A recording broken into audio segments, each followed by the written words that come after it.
উদ্বোধনের একদিন পরই ভাসানী সেতুর ল্যাম্পপোস্টের তার চুরি। গাইবান্ধার হরিপুর চিলমারি সংযোগ সড়কে তিস্তা নদীর উপর নির্মিত এই সেতুর তার চুরি। দেখেন, সকালে উঠে দেখি ঘুম থেকে আরেকটা মানে নিউজ।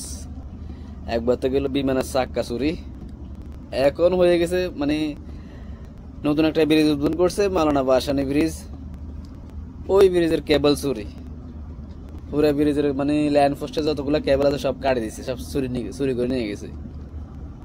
শালার হুতের মানুষের বুদ্ধি কি, বিবেক কি, মানে একটার পরে একটা চুরি।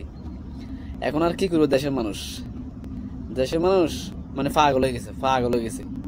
টাকা পয়সা চুরি, এটা চুরি, ওটা চুরি, এটা চুরি, পাগল। চুরি আর বন্ধ হইতো না, এটা একটা মানে ফ্যাশা হয়ে গেছে।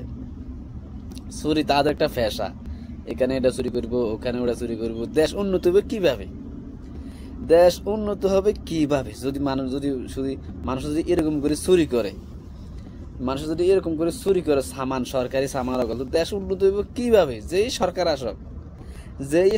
আসক দেশ কোনোদিন উন্নত হইতো না। উদা চুরি। দেখেন আরব দেশে দিকে তাকা দেখেন, কত উন্নত। কারণ তাদের দেশে এটা নাই, চুরি নাই। কারণ চুরি করলে তাদের দেশে হাত কাটি ফেলাইবে। ওকে, এগুলো মানে কোরআনের আইন আর কোরআন শাসন। চুরি করলে হাত কাটি ফেলবে।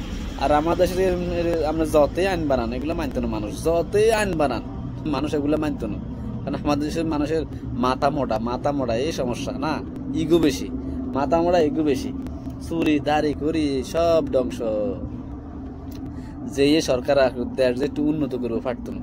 যে সরকার, যে আমেরিকা আসক, জামাত আসক, বিএনপি আসক, জাতীয় পার্টি আসক, এনসিপি আসক, সেই সরকার আসক, মানে দেশ উন্নতি করতে পারতো না। শুধু একমাত্র চুরির লেগে। এই যে সেতুটাও নতুন উদ্বোধন করছে, আবার একদিনও না, 2 দিনেও না, সেতুটার মানে পুরা কেবল চুরি করে নিয়ে গেছে। ইলেকট্রিক ওয়্যার গুলা চুরি করে নিয়ে গেছে। কাউকে সিসি ক্যামেরা ছিল না।